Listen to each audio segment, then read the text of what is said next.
Hi, I'm Sarah from Graco. I'm going to show you how to install your True3Fit LX 3-in-1 car seat featuring anti-rebound bar in forward-facing mode with a vehicle seatbelt. First, remove the anti-rebound bar by pushing the buttons on both sides of the car seat at the same time. The anti-rebound bar cannot be used in forward-facing mode.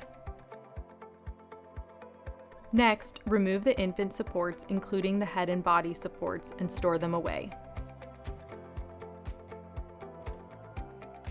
Ensure the lower anchor strap and connectors are in their storage location. Unhook the tether strap from storage and lay it in the seat. Use the front recline handle to adjust the recline to one of the two forward-facing positions. Make sure it clicks into place.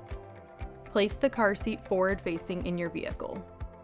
Make sure the base of the car seat is flat on the vehicle seat and at least 80% of the base is on the vehicle seat.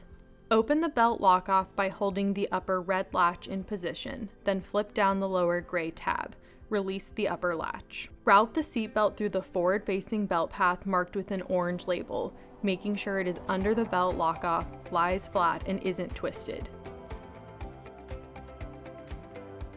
Buckle it in.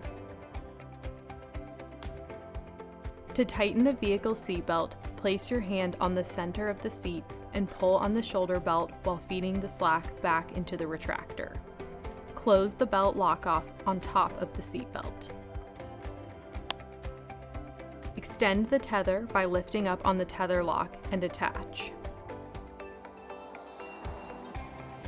Tighten the tether strap to remove all the slack.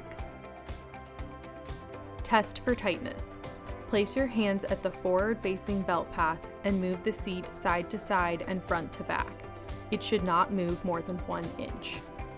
Re-snap the upper seat pad and replace the headrest pad flap and move the headrest to the proper position for your child. Your car seat is now installed.